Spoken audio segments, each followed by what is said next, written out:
Good afternoon प्रिय भाइयों और बहनों। मैं राजेश कुमार शाही वर्तमान में सहायक शिक्षा निदेशक बेसिक कानपुर मंडल कानपुर के पद पर कार्यरत हूँ।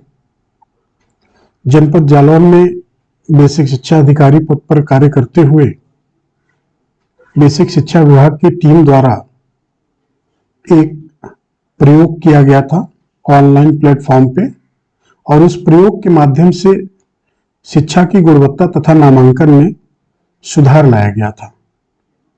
तो मेरा जो प्रस्तुतिकरण है आज उसी बिंदु पर है।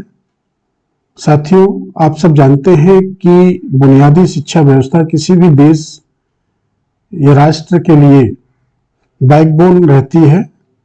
हमारे प्राचीन ऋषि मुनियों ने भी इसके महत्व को समझा था, और मनीषी कवि रविन्द्रनाथ टैगोर जी ने भी बुनियादी शिक्षा व्यवस्था पर बल देते हुए इसे प्रकृति से जोड़कर सीखने पर बल दिया था। तो आइए हम देखते हैं कि जनपद जालौन में क्या स्थिति थी और तकनीक के माध्यम से इसमें क्या परिवर्तन किए गए। इस स्लाइड में विगत 4 वर्षों के नामांकन की स्थिति है।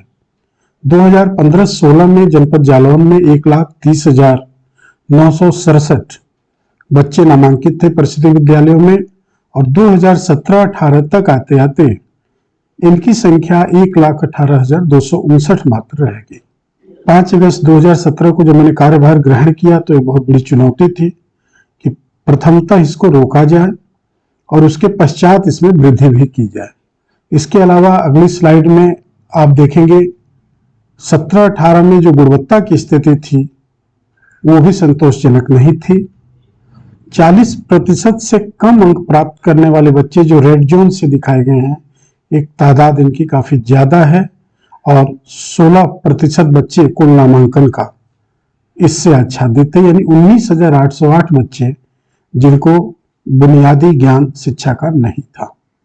तो इन दोनों स्थितियों के मद्देनजर ऑनलाइन प्लेटफॉर्म पे हम लोगों ने बेसिक शिक्षा विभाग की टीम के माध्यम से इसमें काम किया, और पूरे जनपद की टीम ने काम किया, और जिलाधिकारी का मार्गदर्शन हम लोगों को प्राप्त हुआ, जिसकी सहायता से हम लोगों ने काफी हद तक इसमें सफलता प्राप्त की। तो इसको प्राप्त करने के लिए 2 तरीके अपनाए गए। पहला तरीका था ऑनलाइन सॉफ्टवेयर के द्वारा, और दूसरा था सोशल मीडिया प्लेटफॉर्म यानी ऑनलाइन गतिविधियों के द्वारा। साथियों, आप जानते हैं कि वर्तमान में सरकारें भी ऑनलाइन का प्रयोग न केवल सामाजिक संदेशों में बल्कि वित्तीय मामलों में भी करने लगी हैं, और काफी हद तक ये पारदर्शी व्यवस्था हो रही है सिद्ध, और भ्रष्टाचार से मुक्त व्यवस्था सिद्ध हो रही है। तो इस पारदर्शी व्यवस्था को अपनाने के पीछे 2 कारण थे। पहला कि हम कहीं से कभी भी शिक्षकों के और छात्रों की स्थिति को जान सके, एसेस कर सके सॉफ्टवेयर के माध्यम से, और अपनी रणनीति बना सके। दूसरा, सोशल मीडिया प्लेटफॉर्म के माध्यम से हम जागरूकता पैदा कर सके।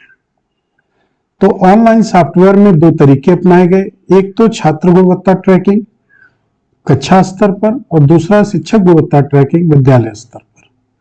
छात्र गुणवत्ता ट्रैकिंग के अंतर्गत हमने सारे छात्रों का डाटा उनके आईडी के साथ इस सॉफ्टवेयर में फीड किया, और शिक्षकों का डाटा पूर्व से मौजूद था, उस डाटा को हमने सिंक किया वित्त विभाग के जो बेसिक शिक्षा का एक अनुषंगी अंग है, जहां से शिक्षकों का वेतन आहरण होता है, वहां से उस डाटा को हमने एज इट इज सिंक कर लिया। इसके पश्चात जालौन बेसिक एजुकेशन जालौन के नाम से एक वेबसाइट बनाई गई, जो फेसबुक पेज बनाए गए, विद्यालयों के फेसबुक पेज बनाए गए, व्हाट्सएप ग्रुप बनाए गए, यूट्यूब चैनल के माध्यम से पाठ्य योजना को प्रसारित किया गया, विभिन्न संस्थाओं और व्यक्तियों के माध्यम से कार्यशालाएं आयोजित की गई ताकि गुणवत्ता में वृद्धि की जा सके। इसके अलावा 2017 से ही स्मार्ट क्लासेस का आरंभ किया गया, जो बुंदेलखंड के पिछड़े जनपद के लिए एक बड़ी उपलब्धि के रूप में जाना जा सकता है। नेक्स्ट स्लाइड में हम देख सकते हैं कि कैसे उस सॉफ्टवेयर के माध्यम से हमने छात्र गुणवत्ता की ट्रैकिंग की। इसमें आपको दिखाया जा रहा है एक छात्रा प्रतीक्षा देवी जो अमखेड़ा न्याय पंचायत के माधोगढ़ ब्लॉक की कक्षा 5 की छात्रा है, उसके 4 परीक्षा के जो प्राप्तांक हैं उसमें उसकी वृद्धि प्रदर्शित हो रही है। यानी एग्जाम 1 जो था उसमें जो उसके परफॉर्मेंस थे और एग्जाम 4 में उसमें उसने गुणवत्ता के उच्च स्तर को प्राप्त करने का प्रयास किया है। ऐसा 1,18,259 बच्चों के साथ किया गया और ये एक इस रूप में हम इसको अच्छा कह सकते हैं क्योंकि प्रत्येक छात्र का डाटाबेस हमारे पास हो गया, किस विषय में वो कमजोर है, किस विषय में वो तेज है, इसका सारा रिकॉर्ड एक क्लिक के माध्यम से हम कभी भी कहीं भी एक्सेस कर सकते थे, जो पहले ये संभव नहीं था। अगले सॉफ्टवेयर में हम देख सकते हैं कि हमने शिक्षकों को कैसे टाइम टेबल के अनुसार बांधने का प्रयास किया कि वो कक्षा शिक्षण अनुशासन के साथ कर सकें, समयबद्ध रूप से कर सकें, ताकि बच्चों को उसका वास्तविक लाभ मिल सके। इसके लिए टीचर्स का डाटाबेस सॉफ्टवेयर में डाला गया और उसको विद्यालयवार किया गया। और जैसा कि आप देख सकते हैं कि डकोर ब्लॉक के बड़ा गांव न्याय पंचायत के गिरथान के कन्या प्राथमिक विद्यालय के एक शिक्षक मनोरमा पाठक का अप्रैल में पढ़ाया गया पाठ का सारांश, जिसने सूरज चांद बनाया पढ़ाया प्रथम सप्ताह में। अब ये विवरण शिक्षक को स्वयं ही भरना था, या अगर वो मोबाइल का प्रयोग नहीं कर रहा है तो बीआरसी पर उसके द्वारा पढ़ाए गए आंकड़े को संकलित कर ब्लॉक स्तर पे काम किया गया, जिसको कहीं भी कभी भी एक्सेस किया जा सकता था। इसकी यूनिकनेस ये थी कि हम टीचर वाइज ट्रैक करने में सफल हुए कि कौन सा टीचर पढ़ा रहा है, कौन सा टीचर नहीं पढ़ा रहा है, कौन समयबद्ध रूप से पढ़ा रहा है, कौन नहीं पढ़ा रहा है। इसके लिए अलग से उन्हें नोटिस भी इशू हुए, जिससे शिक्षण कार्य में निरंतरता आई।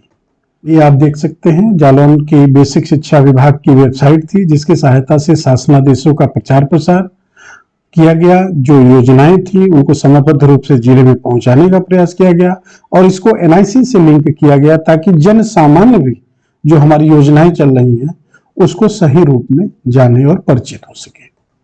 इसके अलावा जो गुणवत्ता का अभिनव प्रयास किया गया, जालौन का यूट्यूब चैनल था जिसमें 38 शिक्षकों का एक डिस्ट्रिक्ट रिसोर्स ग्रुप बनाया गया जो विभिन्न विषयों में विशेषज्ञ था और छोटे छोटे वीडियो क्लिप के माध्यम से उन्होंने अपने शिक्षण कार्य को प्रभावी ढंग से इस चैनल पे अपलोड किया। जैसे कि आप देख सकते हैं फिजिक्स के, मैथ्स के, हिंदी के, गणित के 5 मिनट 6 मिनट के वीडियोज अपलोड हैं और ये यूट्यूब चैनल सारे शिक्षकों को के द्वारा देखा जा सकता था और इसका लाभ लिया जा सकता था। इसका भी काफी प्रभाव गुणवत्ता पर पड़ा। इसके अतिरिक्त फेसबुक पेज बनाया गया, न केवल जनपद का अपितु विद्यालयों का भी, और आपस में फ्रेंड रिक्वेस्ट के माध्यम से जोड़ा गया एक दूसरे को। 400 से ज्यादा विद्यालयों ने फेसबुक पेज का निर्माण किया, उसको जनपद के फेसबुक से जोड़ा गया ताकि जो भी हम कार्यक्रम और योजनाएं अपने फेसबुक पे डालें या विद्यालय जो कार्यक्रम कर रहा है उसको सीधा हम मॉनिटर कर सकें। इसके अलावा व्हाट्सएप ग्रुप संचालित किए जो मुख्य रूप से 4 प्रकार के थे, जिसमें बीओ, एबीआरसी, एनपीआरसी और केजीवीबी के व्हाट्सएप ग्रुप संचालित किए गए। इसका भी उद्देश्य वही था जो हमारे फेसबुक का था। इसके अतिरिक्त जो महत्वपूर्ण और अभिनव प्रयास किए गए गुणवत्ता वृद्धि के वो था कार्यशालाएं, जिसमें हमने बाहर के गणमान्य शिक्षकों को बुलाया और जो पुरस्कार प्राप्त थे, जैसा कि इस चित्र में देख सकते हैं professor S C Verma sir जिनको पद्मश्री से सम्मानित किया जा चुका है, उनकी भी 3 से 4 कार्यशालाएं हम लोगों ने बच्चों के मध्य कराई ताकि बच्चों की गुणवत्ता में वृद्धि हो सके। अब इन सब अपनाई गई प्रक्रियाओं का परिणाम यह रहा कि हमारा जो रेड जोन था, आप देख सकते हैं स्लाइड में, उसकी संख्या में गिरावट आई और जो 19,808 बच्चे थे वो घट के 15,126 रह गए और हमारे येलो जोन और ग्रीन जोन में वो बच्चे सम्मिलित हो गए। तो हम कह सकते हैं कि अगर हम सही दिशा में सही एफर्ट करें और वैज्ञानिक ढंग से करें तो इसके परिणाम भी निश्चित रूप से आना सुनिश्चित होता है। इसके अलावा इसका प्रभाव नामांकन पर भी पड़ा और आप देख सकते हैं कि सभी प्रयासों के बाद 2018-19 में 8,035 नए नामांकन हुए, जिसमें जिला जालौन पूरे प्रदेश में छोटा जिला होने के बावजूद 6ठे स्थान पर रहा और बुंदेलखंड में तो प्रथम स्थान पर रहा।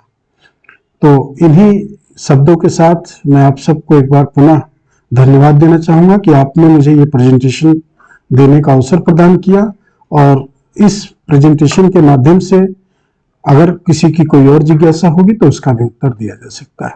बहुत बहुत धन्यवाद। जय हिंद।